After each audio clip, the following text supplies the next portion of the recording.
Seam carving, perhaps the coolest assignment of the semester. I'm going to give a brief overview of what it is, but if you'd like, you can also watch the video by the original researchers if you go to the assignments page and watch their take on it. But the story is, you have an image, like this one here of me, my friends Bob and Josh Steven on the north shore of Kauai, enjoying some small but very clean surf. For some reason, I seem to be popping up with my arms like really far apart on this board. I don't know, I'm doing that. I guess maybe it was a wide board, or but the idea is we want to take this image and shrink it in only one dimension. Now we could obviously do certain things like just crop out the edges, but then we'd lose these strangers from our picture, this little island here. We could also shrink the image just by compressing it this direction, so then everything would get all skinny looking as we compress everything to fit in a smaller space. With this technique, what you do instead is you remove columns of the image that are less interesting. And by column here, really it's a seam. It's like a column, but it can wiggle around left to right.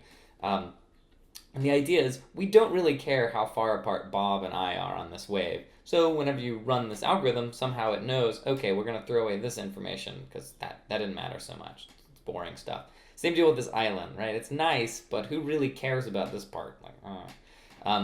So you're going to implement this algorithm, and what's nice about it, it requires no human intervention to say like, oh, Bob's the cool thing in this image. Instead, it's all like magic. It turns out that this assignment is not, in fact, magic. Instead, what we're going to do is take our original image, and for every pixel in it, we're going to compute its energy value, all right? And that just means that the energy, you could just think of it as the importance of a pixel to a human being. So if we look right here, there's a lot of dark space out here, and then there's a few regions of really bright pixels. Like this right here is my silhouette. And that's to indicate that the human eye, when it comes to looking at the image and saying, what is interesting, it's going to be these sharp contrasts between, in this case, the ocean and me. So the energy function I'll describe in a bit, but it just needs to be some measure of interestingness. And then once you've figured out how interesting every pixel in the image is, we will go through and find the path from top to bottom in this case, because we want to shrink it horizontally, such that the sum of the energies of the pixels here is minimized, all right? So if you just trust me, the energy is the importance of a pixel. Here we want to find the set of pixels that constitute a column that can be removed that have the minimum energy. So how exactly do we decide that a given pixel is boring or interesting? In the original paper, the authors describe a number of different techniques that one can use to assess the importance of a pixel. For example, you can monitor where people are looking, so you can do eye tracking and have a whole bunch of people look at an image and decide, okay, they're looking at this part, not at this part so much, so that must be the good stuff. So while we would love to force you guys all into some dimly lit room and track your eye movements and look at images, we found that the cost was too prohibitive. So what we're going to do instead is use a standard technique in image processing where we're going to calculate the gradient of each pixel. So I'm not going to describe it in much detail here because I think the write-up's pretty clear, but the idea is that for every pixel in an image, so here's a red, green, and a blue value for a pixel, we're going to compute how different are its left and right and top and bottom neighbors, all right? So we're going to compare top and bottom, and we're going to compare left and right independently, and then sum those differences together. I'll note that the actual pixel that we're assessing, its importance, we're not looking at that pixel at any point. And it turns out that you get a slightly better measure of the gradient by looking at just its neighbors as opposed to including itself. Though you can do more complicated gradient calculations, but this is the one we opted for. Let's talk through the whole process using this small 6x5 image here. So it is 6 columns by 5 rows. You can find it in the FTP directory at 6x5.png later to make sure everything's working. And what we want to do is find a vertical seam. So what we're going to do is for every pixel, we're going to find its energy. And we do that as I've just described by finding the difference between its left and its right pixel, adding that to the difference between the top and the bottom. And in this case, we get 56,334. So what about these edge pixels? How do we do this one? That seems weird. There's no pixel up here. All I'm going to do is pretend like the image wraps around, and so this guy, to get its energy, we do the difference between the left and the right, and then the bottom and the top, right? So we just wrap around. And in that case, we get 91,370. And so what we note is This pixel, for example, its neighbors are very different. You know, I got this bluish, brownish. If you just look at these numbers, they're very different. So he ends up with a very high energy, or compared to our original example with the energy, this pixel in particular is going to be one of these white ones, right? So a seam is really not going to want to include this value because it's so bright, so white, so luminous, so lovely. Once you have all of the energies for these pixels, our goal is to find a path from any of the top pixels to any of the bottom pixels such that the total energy is minimized. So in this case, it happens to be the path involving these 5 pixels. And if you add up these energies, you'll find that it's lower than any other path you might find. Given this matrix of energy values, we need to find some way to find the minimum energy path from top to bottom. Now, one important thing about seams is that they must be contiguous, right? I can't jump from here over to here. And I guess one exercise you could try when you're done is modify your code so it allows non-contiguous seams, and you'll see that it does not look so good. So given that constraint, we need some way to find the path.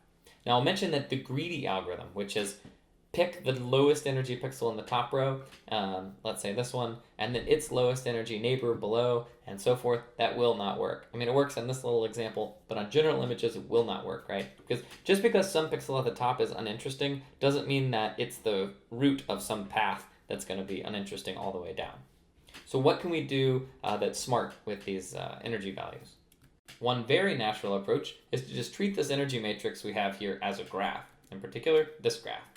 So what I have here is this top vertex is just some dummy vertex. And then I know I have 6 possible choices, 6 places I can start.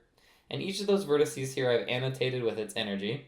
And we could keep from any particular pixel, I can either go left, down, or right, and so forth until I get to some corresponding virtual bottom pixel. So the goal here would be to find a minimum energy path. Now this doesn't jibe exactly with what we've done in class, because here our vertices have weights on them instead of edges as we did in class. Now I'm going to claim it's very easy to convert this graph into an edge-weighted digraph. So for example, one thing I could do is just say, okay, well, yeah, that's the energy of this pixel, but I may as well just move that up to this edge, right? And what I'm saying there effectively is it costs me 25,418 units of distance to get here. Likewise, I can do this here. And in this case, there's 3 possible ways to get to this vertex, so I'll copy and paste this thing. It's going to get a little messy, but hopefully it's clear. And I will then have these 3 edges that'll have that weight, and so forth. At that point, it would just be a matter of running any of our graph algorithms from class. Now, I'll note here that this graph is acyclic, so we could just do the very simple algorithm from class, the topological sort-based algorithm, and that would work fine. Now you're welcome to take an image and build an explicit edge-weighted digraph object for this assignment, and then just call one of the the shortest paths graph algorithms from class. But I'll mention that that's going to be 1, I think harder, and 2, probably a lot slower than an alternate approach that I'll now describe. In the alternate approach, we're not going to actually build the graph, but we're still going to run the topological sort algorithm. Whoa, how does that work? Well, I'm going to observe that, let's just think about what the topological sort algorithm would do with this graph. So we want to find a topological order for this graph, and it turns out that's trivial, right?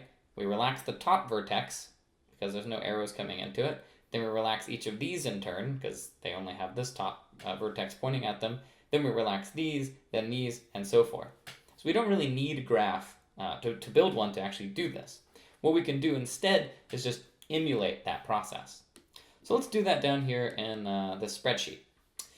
When we relax this top vertex, that is the equivalent of going through and setting the distance to values for each of these vertices based on these 6 edges, which you'll recall have weights 57,000, 50,000, 91,000, and so forth. I just haven't moved the values up here. So when I do that relaxation, we'll do some exciting typing here. So we relax that top vertex, and when we're done, we end up with these values here. So at this point, these are the best known distances to each of these. Okay. The next thing that'll happen is we relax, let's say, this vertex. So what that means is we're going to go through and take the best path known. So what we're going to do is say the distance to this vertex plus the edge coming down to it. What does that edge have what's its weight? Well, it's going to be 15,421. Just remember that each of these values is actually on the edge above.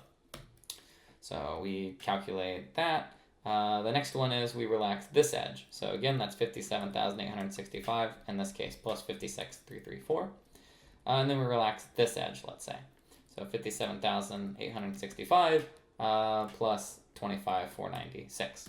Okay, so that means that we are now done relaxing this edge, or this vertex. Okay, next up comes this vertex. So we relax this vertex, which means relaxing this edge, this one, and this one. So to relax this edge, that's the equivalent of comparing the current distance value here with 50,893 plus 15,421. Now that's actually going to end up being less. So there'll be an if statement, and it will determine that indeed this is less, and we'll get a new value after this edge is relaxed. Next comes this one. So it's 50,893 plus 56,334 less than this guy plus this guy. Of course it is. So again, 5893 is a better choice. And then lastly, we'll relax this edge. So we'll get 5893 plus 22808. Okay, so by relaxing a particular vertex, we're making sure that each of its target vertices, the things on the two sides of the edges, all of those incorporate the information about this vertex. So now basically what we've said is 5893 is a better way to get to these two vertices than taking this guy up here. And we'll repeat this process over and over. Now the nice thing about this is there's no need to actually build a big edge-weighted digraph object, no need to actually run topological sort or need DFSing. We just go straight to the meat of solving the problem. Once you've completed this process of virtually relaxing all of the edges, you should end up with the following distance to values here. I'm not going to spoil how you get the seam out of this, but I think it's a relatively interesting challenge, and I'll leave it to you guys to do that. So just to summarize, there are two ways, broadly speaking, to solve this assignment. One is to actually build an edge-weighted digraph object and use one of the graph algorithms from class. The other is to eschew that completely, never build a graph, and instead follow the procedure I've just described here with no explicit graph. It's up to you, but I suspect that this approach that I've shown in the spreadsheet is going to be easier to code up, and it's on the order of, it seems to be maybe 3 or 4 times as fast. As usual, a few tips before we go. The first and most important one is to remember that our images are width by height. That is 6 columns by 5 rows. The first time I implemented this assignment, some of my code was thinking of it as width by height, some as height by width, and it was a nightmare to debug. So my main advice in that regard is when you start working on your program, don't use a square image. Use something where the width and the height are different for your initial tests. I think this is a good example, and I think you'll catch your bugs in that regard much sooner. My next tip, to take into account this wrapping effect, that the left pixel of this guy is way over here. Java is not smart enough that if you feed it, of course, an array index of -1 to wrap things around. But what I recommend for you is use a private helper method that is smart enough that if you ask it, hey, give me the -1th row, that it will give you, in fact, the one at the end. So private helper methods in this assignment are great. Third tip, when it comes to, you have to find both horizontal and vertical seams. And I think the best way to approach that is to take your image, transpose it, and just call vertical seam. And yes, that's going to make one of your methods a little slower than the other, but keep in mind that programmer time is much more valuable than machine time, right? I mean, you could do it, but one thing you could do is transpose. There's alternate approaches which are faster, but transposing is a fine, quick, and dirty solution. And then my very last tip for today is make sure you check and notice that in the FTP that there are these helpful clients and sample files. So to give you an example of what these things look like, one of the sample clients, for example, is print energy, and you can verify that the energy matches what's on the site, or even print seams. So make sure you take advantage of those clients, and I think it'll save you some headaches.